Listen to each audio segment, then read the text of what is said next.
আওয়ামী লীগের সকল নেতাকর্মীকে মনে জোর নিয়ে ভয়কে জয় করে সকলকে ঐক্যবদ্ধ হতে হবে। মনে রাখতে হবে জনতার শক্তি বড় শক্তি। কাজে এই জনতার শক্তিতেই আমরা বারবার ক্ষমতা এসেছি, জনগণের কল্যাণ করেছি, জনগণের শক্তিতেই আমাদের পথ চলা। কাজে সেই জন্যই সকলকে সেইভাবে তৈরি হতে হবে। শেখ হাসিনা তিনি ঘোষণা করেন, আমি দেশে ফিরে যাব, গণতন্ত্র প্রতিষ্ঠা করব, আবার নির্বাচন হবে, আবার আওয়ামী লীগ ক্ষমতায় যাবে। আমাদের শিল্পী শাওন, মাহি সহ 3 জনের বিরুদ্ধে আবার মামলা দেওয়া। তাদের অপরাধটা কি? জুলাই আন্দোলনের নামে যে জুলাই সন্ত্রাস হয়েছে, এরা তার শিকার। সে মিষ্টি সুভাষকে তো এখনো ছাড়েনি, তাকে গ্রেপ্তার করে রেখেছে। অপরাধ একটাই, বঙ্গবন্ধু নাম নিল কেন, ফুল দিতে গেল কেন? সেই জন্য আজকে যে বড় বড় পদে সবাই বসে আছে, কোথায় থাকতো? বাংলাদেশ কোথায় পেত? বাংলাদেশটাও তো বঙ্গবন্ধু শেখ মুজিবের দেওয়া। তাহলে বাংলাদেশ যাদের পছন্দই হয় না, আওয়ামী লীগ যাদের পছন্দ, আওয়ামী লীগ তো দেশ যেখানে যাবে সেখানে আওয়ামী লীগের অবদান। রাস্তাঘাট, পুল, ব্রিজ থেকে শুরু করে সারা বাংলাদেশের যে উন্নয়ন। 5 আগস্ট শেখ হাসিনা ভারতে পালিয়ে যাওয়ার পর প্রথম মুখ খুলেন তার ছেলে সজীব ওয়াজেদ জয়। তিনি জানান শেখ হাসিনা পদত্যাগ করেননি, তিনি এখনো বাংলাদেশের প্রধানমন্ত্রী। 2 দিন পর তিনি আবার জানান রাষ্ট্রপতি সংসদ ভেঙে দিয়েছেন, এখন নির্বাচন হবে, নির্বাচন হলে আওয়ামী লীগ অংশ নিবে, হয় সরকারে যাবে, না হলে বিরোধী দলে হবে, দুটোই ভালো। আওয়ামী লীগের কার্যক্রম নিষিদ্ধ না থাকলেই কি তারা নির্বাচনে অংশ নিতে পারত? আওয়ামী লীগের কার্যক্রম তো নিষিদ্ধ করা হয় 2025 সালের 12 মে। প্রিয় দর্শক, এতক্ষণ দেখলেন ভিডিওর বিশেষ অংশ। এখন চলে যাব মূল ভিডিওতে। দর্শক, মূল ভিডিওতে চলে যাওয়ার আগে আপনাকে অনুরোধ করবো, আপনি যদি আমাদের চ্যানেলে নতুন হয়ে থাকেন তাহলে সাবস্ক্রাইব করুন, এবং রাজনৈতিক এই ধরনের ভিডিও যদি আপনার ভালো লেগে থাকে তাহলে ভিডিওতে একটি লাইক দিয়ে পাশে থাকা বেল আইকনটিতে অল দিয়ে রাখুন। দর্শক, কথা না বাড়িয়ে চলেন আমরা মূল ভিডিওতে চলে যাই। আমাদের শিল্পী শাওন, মাহি সহ 3 জনের বিরুদ্ধে আবার মামলা দেওয়া। তাদের অপরাধটা কি? জুলাই আন্দোলনের নামে যে জুলাই সন্ত্রাস হয়েছে, এরা তার শিকার। সে মিষ্টি সুভাষকে তো এখনো ছাড়েনি, তাকে গ্রেপ্তার করে রেখেছে। অপরাধ একটাই, বঙ্গবন্ধু নাম নিল কেন, ফুল দিতে গেল কেন? সেই জন্য আজকে যে বড় বড় পদে সবাই বসে আছে, কোথায় থাকতো? বাংলাদেশ কোথায় পেত? বাংলাদেশটাও তো বঙ্গবন্ধু শেখ মুজিবের দেওয়া। তাহলে বাংলাদেশ যাদের পছন্দই হয় না, আওয়ামী লীগ যাদের পছন্দ, আওয়ামী লীগ তো দেশ যেখানে যাবে সেখানে আওয়ামী লীগের অবদান। রাস্তাঘাট, পুল, ব্রিজ থেকে শুরু করে সারা বাংলাদেশের যে উন্নয়ন, খাদ্যের স্বয়ংসম্পূর্ণতা অর্জন করা থেকে শুরু করে সারা বিশ্বে উন্নয়নের বিস্ময় বাংলাদেশ, সেখানে আমরা এখন অপরাধী হয়ে গেছি। এরা দেশটাকে ধ্বংস করতে এসেছে। এদের হাত থেকে বাঙালি জাতিকে রক্ষা করতে হবে, সকলকে ঐক্যবদ্ধ হতে হবে এবং ঐক্যবদ্ধ হয়ে নামতে হবে। আমি জানি তারা মব সন্ত্রাস করে একটা ভয় ভীতি সৃষ্টি করে রাষ্ট্র চালাতে চায়। কতদিন ভয় ভীতিতে থাকবে? এ পর্যন্ত কত মানুষ হত্যা করেছে তারা। একটা পরিবার তার আপনজনকে খুঁজে পায় না, সব গুম করে দিয়েছে। আবার শোনো কি, গুমের জন্য নাকি আইন করবে, খুব ভালো কথা, আইনটা করুক। এই আইনে ওদেরই বিচার হবে, কারণ সব থেকে বেশি গুণ করেছে ওরা, খুন করেছে ওরা। ওই 1400 খুনের কথা যে বলেছে, 800 জনের তালিকা করেছে, তার মধ্যে তো ফেরতই এসেছে অনেক খুন। অনেকে বিভিন্ন অসুখে মারা গেছে। আর সেই গাজী টায়ারে আগুন লাগা, সেখানে 75 জনের নাম ঢুকিয়েছে। যশোরে যে হোটেল আগুন দিয়েছিল, পুড়ে গেছে, তাদের নাম ওই তালিকাভুক্ত করা। আবার শহীদ পরিবার হিসেবে সাহায্য করেছে মাত্র 620 জনকে। আবার যারা শহীদের মধ্যে অনেকেই জীবিত হয়ে ফেরত এসেছে, বা তাদের পরিবার টাকাও পেয়েছে, আবার মানুষও ফেরত পেয়েছে। তাহলে কতজন মারা গেছে? কিন্তু পুলিশ হত্যা করেছে, তার বিচার হবে না বলে দিয়েছে। আওয়ামী লীগের নেতা কর্মী যাদের হত্যা করেছে তাদের কথা বলবে না। মেরে মেরে মাটিতে পুঁতেছে, নদীতে ভাসিয়ে দিয়েছে। নদীতে তো লাশের পর লাশ পাওয়া যাচ্ছে। এই যে অবিচার অনিয়ম চলছে, যা বাংলাদেশটাকে ধ্বংসের কিনারে নিয়ে এসছে। ভয়কে জয় করে সকলকে ঐক্যবদ্ধ হতে হবে, আর এই দুঃশাসন থেকে বাংলাদেশকে মুক্ত করতে হবে। চাঁদাবাজি, মাস্তানি, জঙ্গি, সন্ত্রাসীদের যে অভয়ারণ্য, হাজার হাজার অস্ত্র আজকে কার কাছে? ওই বিশ্ববারবার ইউনুসের হচ্ছে মেটিকুলাস ডিজাইনের অংশ। এরকম ভাওতাবাজি মানুষকে দিয়েছে। মানুষের চোখ খুলবে এখন। ডিপ স্টেটের টাকাকে সবার তখন অনেক সোচ্চার ছিল, এখন সবার মুখে কুলু পেটে গেছে, সত্য কথা বলার সাহস পায় না। আওয়ামী লীগের আমলে কি কোনো পত্র পত্রিকার অফিসে আগুন দিয়েছে? কেউ আগুন দেয়নি। দেখলাম জেলিসরা প্রথম আলোতে যারা আগুন দিয়েছে, এখন তারা তাদেরই গুণগানে ব্যস্ত। যে বাংলা ভাষাটা কথা আছে না, মেরেছ কলসির কানা, তাই বলে কি প্রেম দেব না?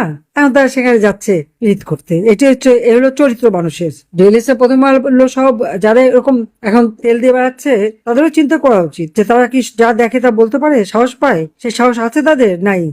আমার সময় সাহস ছিল, যত খুশি আমার বিরুদ্ধে মানে যত রকমের সমালোচনা করতে পেরেছে। এখন করতে পারবে? সেই সাহস দেখাতে পারবে? আমি চ্যালেঞ্জ দিতে, দেখা তো দেখি। তা পারবে না, বরং সেখানে যে পা চাটবে। এটাই সকলের চরিত্র, সেটা আমরা দেখতে পাচ্ছি। দেখেছি। আওয়ামী লীগ দেশের মানুষকে মুক্ত করেছে, আওয়ামী লীগ দেশের মানুষকে অর্থনৈতিক মুক্তি দিয়েছে।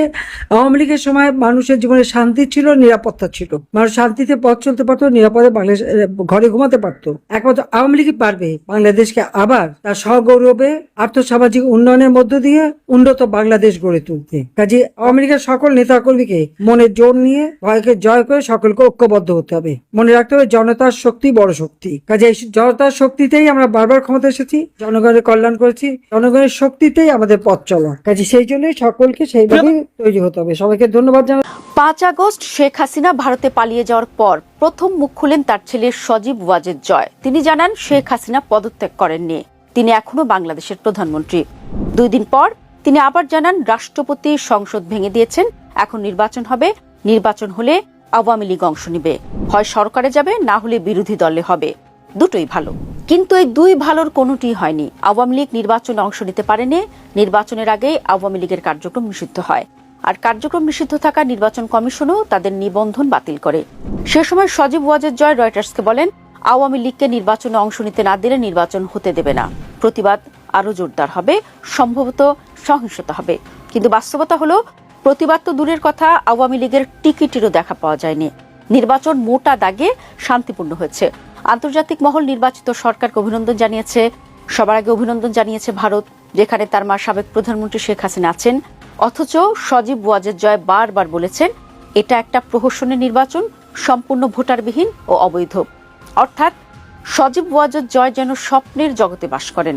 আওয়ামী লীগ নির্বাচনে ছিল না, তাদের কর্মী সমর্থকদের অনেকে ভোট দিতে যাননি, এটা সত্যি, কিন্তু তাদের প্রত্যাখ্যানে নির্বাচনের ফলাফলে খুব বেশি প্রভাব পড়েনি।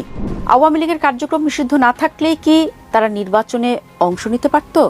আওয়ামী লীগের কার্যক্রম তো নিষিদ্ধ করা হয় 2025 সালের 12 মে। এর আগের 10 মাস আওয়ামী লীগ কোথায় ছিল? সজীব ওয়াজেদ জয় তো 3 মাসের মধ্যে নির্বাচনের দাবি করেছিলেন। 3 মাসের মধ্যে নির্বাচন হলে আওয়ামী লীগকে নির্বাচনে একটা আসনেও প্রতিদ্বন্দ্বিতা করতে পারত।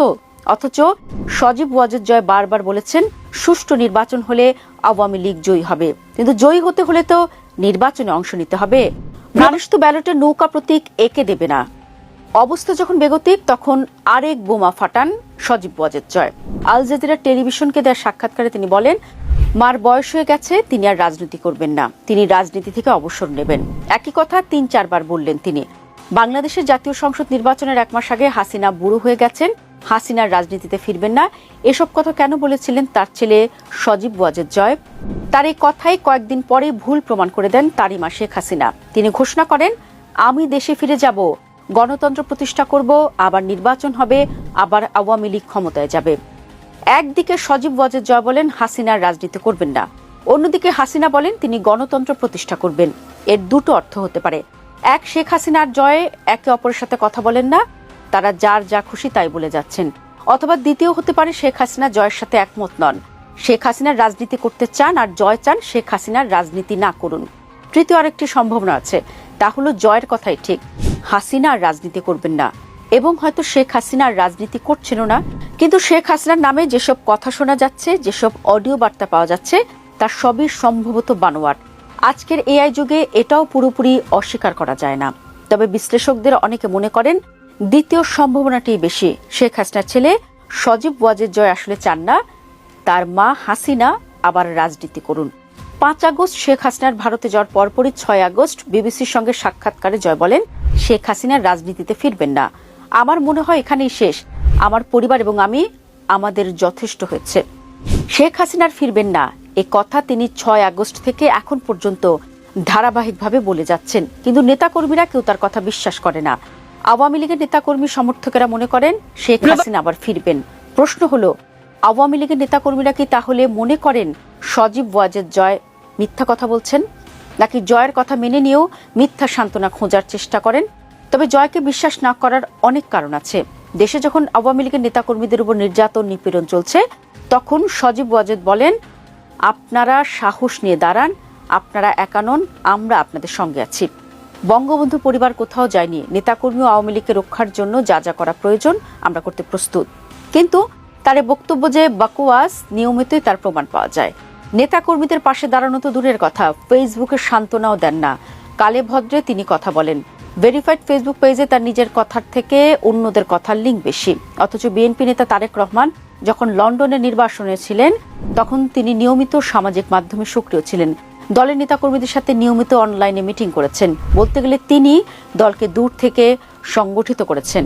আর সজীব ওয়াজেদ জয় করছেন উল্টোটা। তার পারিবারিক সম্পর্ক নিয়েও মিথ্যাচার করেছেন। তার স্ত্রীর সাথে সম্পর্কের কথাও প্রথমে গোপন করেছেন, পরবর্তীতে সবকিছু ফাঁস হয়ে গেলে স্বীকার করতে বাধ্য হয়েছেন।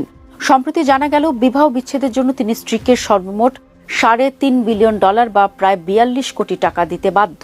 এই 42 কোটি টাকার আয়ের উৎস আবার সামিট কমিউনিকেশনের শেয়ার, যার মালিক শেখ হাসিনার বাণিজ্যমন্ত্রী ফারুক খানের ভাই আজিজ খান। অর্থাৎ সজীব ওয়াজেদ জয়ের কথার বিশ্বাসযোগ্যতা নিয়ে তার নিজের দলের মধ্যেই সন্দেহ আছে। বিশ্লেষকরা বলছেন পরিস্থিতি বদলের সাথে সাথে তার অবস্থানের বদল হয়েছে। কিন্তু একটা কথায় তিনি বরাবর একই অবস্থানে আছেন, তা হলো শেখ হাসিনার রাজনীতির ভবিষ্যৎ নিয়ে। কিন্তু তিনি যতবার বা যেভাবে বলুন না কেন, তার অন্য সব কথার মতো এই কথাটিও আওয়ামী লীগের নেতাকর্মীরা মেনে নেয়নি। বরং নেতাকর্মীদের আচরণে মনে হচ্ছে বরাবরের মতোই এক্ষেত্রেও তার কথার কোনো মূল্য আওয়ামী লীগের কাছে নেই, অন্যদের কাছে তো দূরের কথা। প্রিয় দর্শক, আজকের ভিডিও সংক্রান্ত আপনার মূল্যবান মতামত অবশ্যই আমাদের কমেন্ট সেকশনে লিখে যাবেন। আর আপনি যদি আমাদের চ্যানেলে নতুন হয়ে থাকেন তাহলে সাবস্ক্রাইব করে পাশে থাকা বেল আইকনটিতে অল দিয়ে রাখুন। আল্লাহ হাফেজ।